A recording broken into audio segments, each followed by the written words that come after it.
The perfect state over and over again in the West, the message goes out that the parents must be allowed to decide the fate of their children, to determine what beliefs to give them, to what school to send them, what values to instill in them, how to discipline them. It is regarded as outrageous that the state should interfere. But look at what's happening in the East, in China.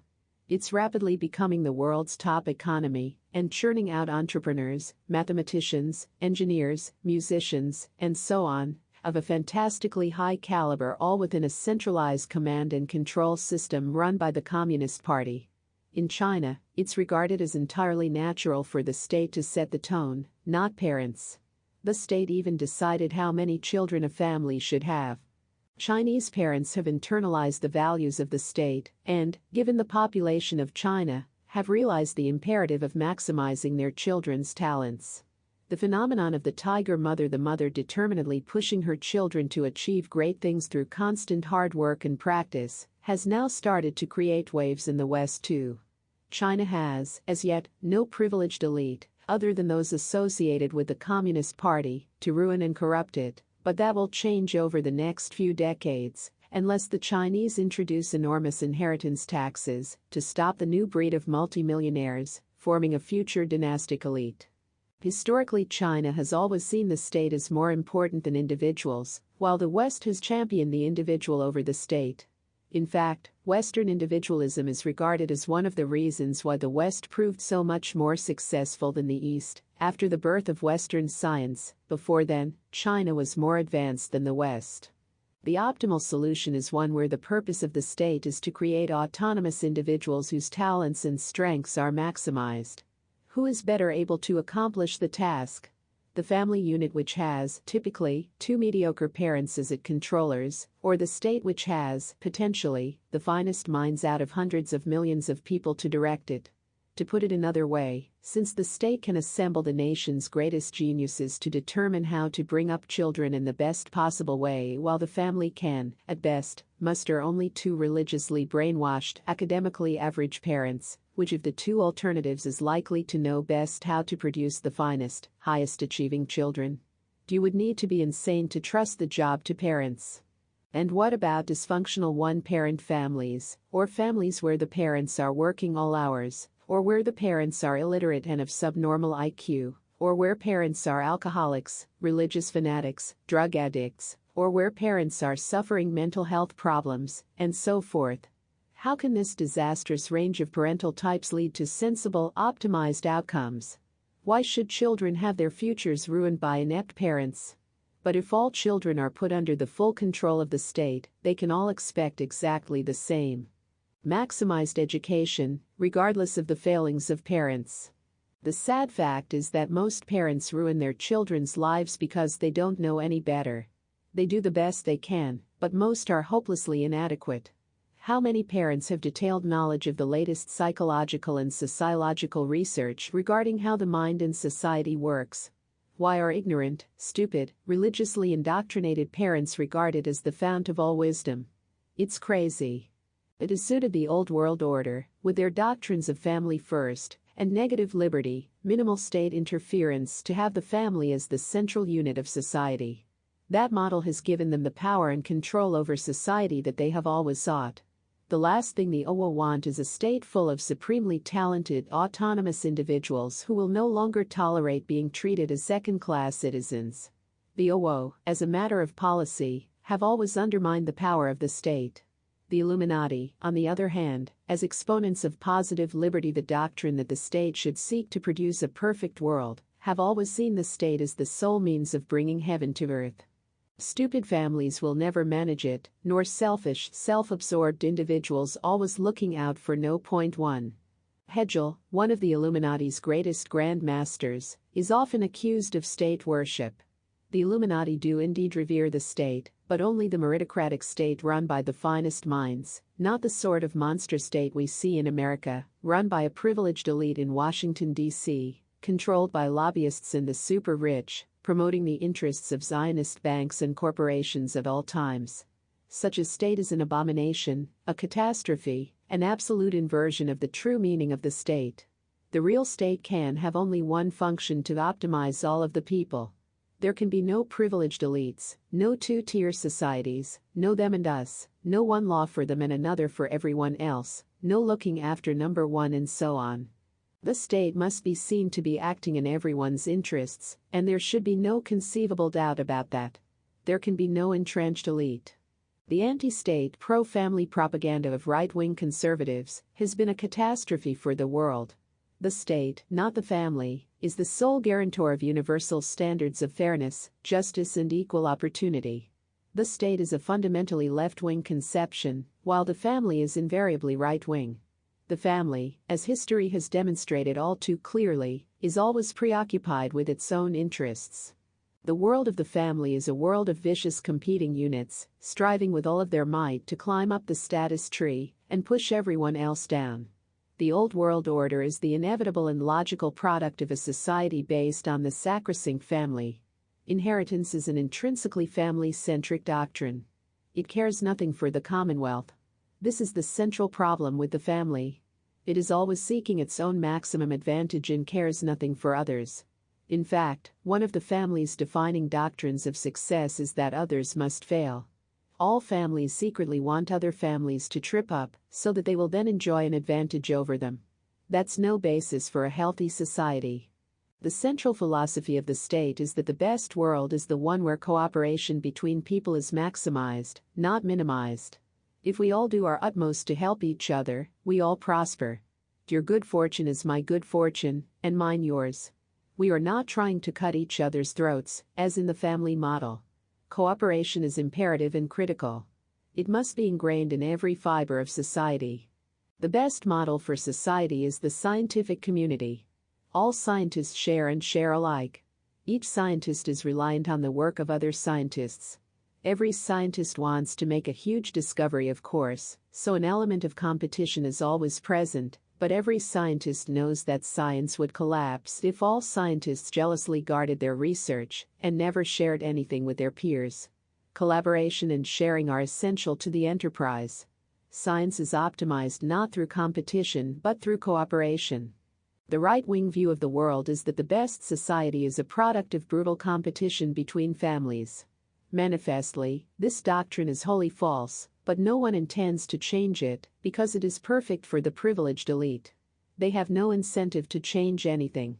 The left-wing view is that cooperation must be the bedrock of society, but left-wingers have never yet come up with a viable model to supersede the family model. But such a model now exists. It's the meritocratic model of the Illuminati. The key to this model is psychological profiling. The reason why all left-wing utopias collapsed was that there's an inherent problem with the human race personality types that are so different as to render them like warring tribes, seeking entirely different things from life, and disagreeing with each other over everything.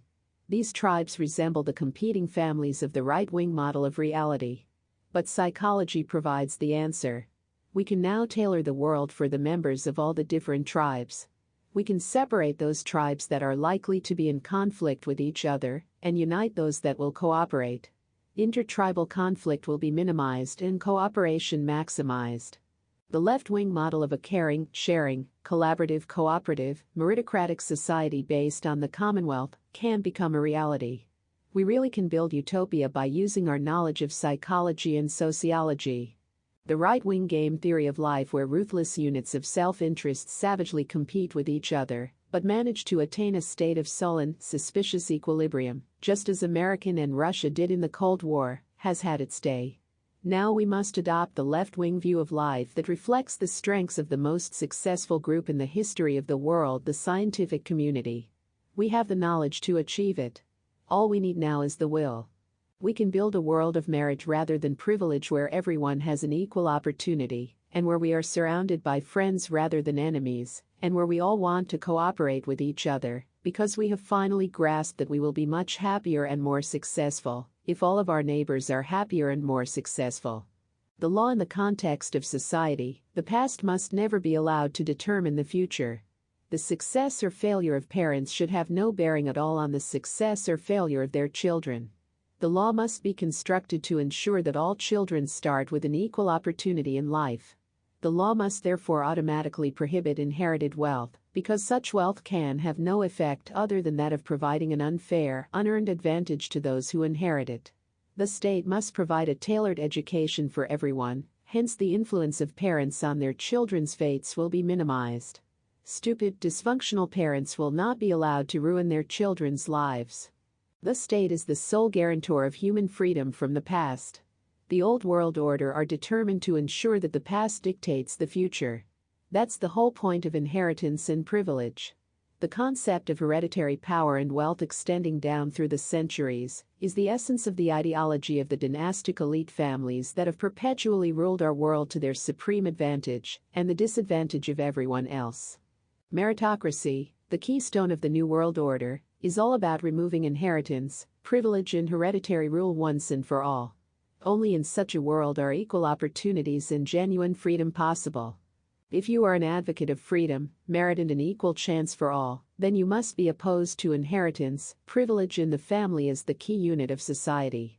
Family versus state, privilege versus merit, inherited opportunity versus equal opportunity. Those are the stark equations of our world.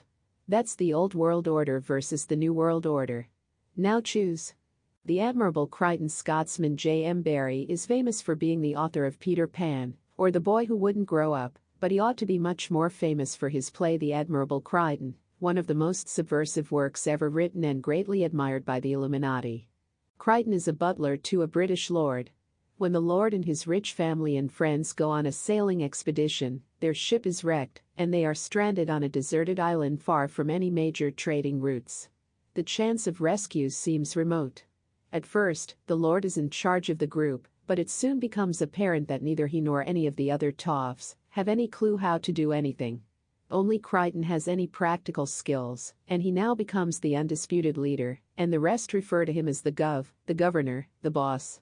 Crichton is in his element and completely dominant. He has shown himself to be the natural leader, and by far the most meritorious in this natural environment, where privilege counts for nothing. Crichton creates a thriving island community where everyone is happy. The lord's daughter falls in love with him, even though she is engaged to another lord back in England. Just as they are about to be married, a rescue ship appears. Civilization has returned. Instantly, Crichton is reduced to a butler once more, and his wedding is off forever. Back home, one of the toffs is hailed as a hero on the basis of a false account he gave of events on the island, in which he and the lord share the honors for all that was accomplished, and Crichton is written out of the history. The presence of Crichton is now utterly embarrassing, and everyone feels awkward in his presence. His role on the island is never discussed. The lord's daughter marries her fiancé. What happened between her and Crichton on the island is a taboo subject. The play ends with Crichton announcing that he will be leaving, to everyone else's great relief. This play shows how fake and damaging privilege is, and how it's the absolute enemy of merit and capability. Privilege is a system of signs, symbols and coded relations that construct a false reality. The whole point of privilege is to ensure that the truth is never allowed to show its face. In The Admirable Crichton, only the disaster of the shipwreck allows the natural, truthful order to be established. As soon as civilization intervenes, the fake order of privilege is resurrected. Crichton is immediately made a nobody again. An extremely capable man must go through life as the servant of fools. That's the story of our world thanks to the great evil of privilege. Note that everyone has a first name other than Crichton. He's a second-class citizen in a twotier society. He might as well be given a number rather than a name. He is the symbol of all talented people who are victims of the pernicious system of privilege. We will never have a just, fair and meritorious world until privilege is crushed. It cannot be stressed enough that the end of privilege is the prerequisite for a new world order, and the Admirable Crichton provides a graphic depiction of why it's so necessary. People must be judged on their real talents, not on their status and connections. The old world order's creed of "it's who you know that counts" must be destroyed. In the system of privilege, your worth is judged by your postcode or zip code, i.e. whether you're from somewhere nice and privileged or from some vile ghetto, and your name, i.e. whether you have the name of a good, well-connected, privileged family, or you're from the great unwashed, with no social standing. Direct democracy. Someone wrote to us to advocate direct democracy. We should emphasize that direct democracy has no connection at all with meritocracy. Our correspondent wrote, "My problem is with just a few taking decisions that affect the lives of everyone. This is the typical attack by Democrats on meritocracy. Meritocracy wants all decisions to be taken by a few, providing the few are manifestly the most talented and smartest people in the world. Whatever flavor of democracy anyone promotes, whether representative or direct, it will always lead to the tyranny of the majority, populism, and lowest common denominator thinking, and it will never raise the quality of humanity. We rise via our best minds, not by pandering to what shoppers, junk TV addicts and video gamers think is right. The direct democracy agenda is wholly opposed to ours." Our correspondent wrote, "As by that idea, we should allow only God to take the decisions. That's exactly right. We should trust in those who are humanity's closest approximation to God, and let them raise up the rest of us, just as the ideas of the greatest scientists raise up the living conditions of all human beings. Where would we be without our scientific geniuses, and in what way did direct democracy contribute to their work? Not at all. Science would be a joke if it were subjected to democratic principles. We would still believe that the earth is flat and the sun revolves around the earth. We aim to apply the scientific model, the most successful undertaking in human history, to politics. Direct Democrats, on the other hand, want of politics handed over to the ill-educated, ill-informed and ignorant. Frankly, such people have no sympathy at all with our views and seem a hair's breadth away from being members of the Tea Party. Their comments show that they have absolute contempt for the concept of meritocracy, and their solution to the world's ills is simply to hand over voting to the people themselves, rather than to the elected representatives of the people. Direct democracy is an example of what we call Protestant thinking, i.e., the ideology which proclaims that each person knows best and fuck the experts. We, on the other hand, side with the authentic experts, such as the scientists, and reject any idea that badly educated people can improve the world. Go to Africa if you want to see how backward a badly educated continent is. Direct democracy would turn the whole world into Africa. Direct democracy is designed to undermine expertise and make the ordinary person think they know better than the most highly qualified individuals. It's an extraordinary thing that direct Democrats should find any commonality between our position and theirs. There's none. They're the opposites.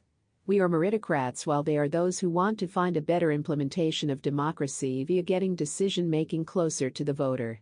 Imagine a whole world of Muslims voting. That's what their system would be like. A catastrophe. Meritocracy proclaims that everyone is improved by having the smartest people running the world. It's not improved at all by giving each person equal power.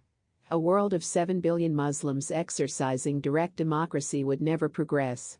They would keep voting to enact Quranic laws. There would be no rational enlightenment or possibility of such an enlightenment.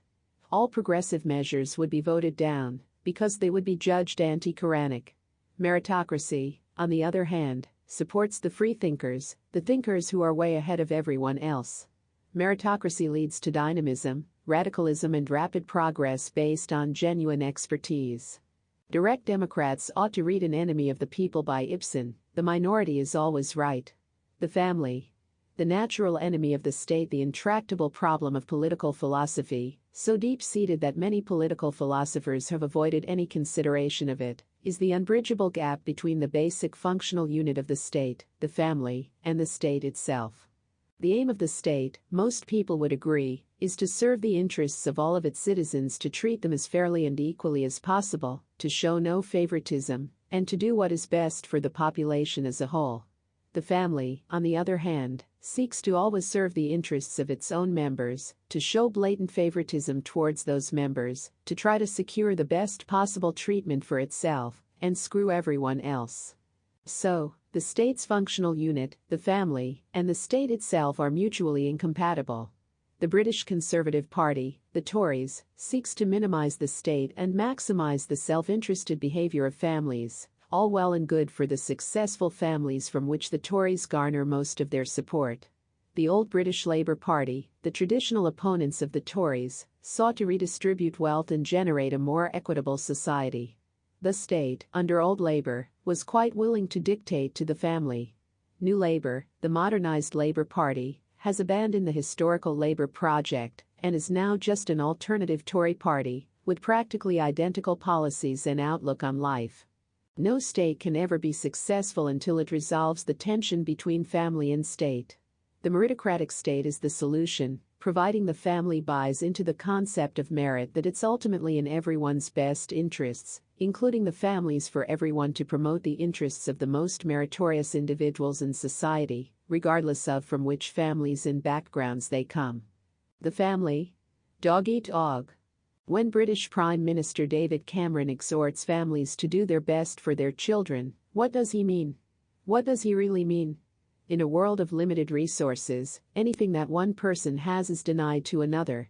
There is cutthroat competition for the best jobs, houses, partners, schools, medical treatment, and so on. Who sponsors this dog-eat-dog world? Why, families, of course. When you do the best for your family, you are ensuring that another family fails in this zero-sum game. You win. They lose. It's as simple as that. As Gore Vidal said, it is not enough to succeed. Others must fail. That is the motto of the average family. To do the best for your children is to do your worst for someone else's. People should bear that in mind next time they hear one of Cameron's family homilies. Do you really want to live in a society where other families are actively out to harm yours, to metaphorically slit your throat, so that their children can prosper at the expense of yours? Families should be doing what is best for the state, and that will also be precisely what is best for the family, assuming that the most meritorious individuals run the state. The best people the state has to offer. A simple question arises. What is the best conceivable state? Some might take the anarchist stance and claim that we shouldn't have states at all, but anarchists don't run any country on earth. We all live in states, and therefore we have to return to the question. Can any state be better than the one run by its best people? Is it better for a state to be run by its richest citizens, or its poorest, or its most average? Quite simply, if the best people do not govern the state, then it cannot be the best state. The rich would run the state to enhance their own wealth, and to hell with the poor. The poor wouldn't have a clue how to run a state. As for the most average, what do they know about anything except how to infect the state with mediocrity? Their motto, that of cowards and sheep, is, "It is better to fail conventionally than to succeed unconventionally." John Maynard Keynes. We're crying out for those who know how to succeed unconventionally. The leaders of men, the best of humanity. Community. An alternative to the nuclear family. When a family fails, society often pays the penalty. The children are likely to end up poorly educated, with mental health issues, low self-esteem, and behavioral difficulties. They frequently become unemployable and prison fodder. Society pays out vast amounts on benefits to single-parent families. Those children from disadvantaged homes who end up in state care usually have negative life outcomes. The usual solution proposed by politicians, especially Tories, is to promote family values and to try to provide incentives to prop up the family via special treatment, including tax breaks. This, of course, is a ludicrous attempt to defend a failing and outmoded institution. The age of the family is coming to an end. Family life is incompatible with the modern era. With so many choices available, with religious and social prohibitions regarding alternative lifestyles no longer taken seriously, with women increasingly financially independent, all the main pillars that supported the nuclear family are collapsing. Nothing can be done to rebuild them. The way forward is to find a replacement for the family. The obvious choice is the community. Groups of 50 to 100 like-minded people with mutual respect for each other, a great deal in common, a desire to help each other, to provide friendship, companionship, and a secure, loving, nurturing, supportive environment for every member of the community. The Israeli kibbutz provides a plausible starting point for the communal family model. Social isolation, millions living on their own, millions of struggling one-parent families, millions of conventional families doing their utmost to protect their own selfish interests, is the shape of the modern world. The community model would revolutionize every country and help solve many of our most glaring social ills.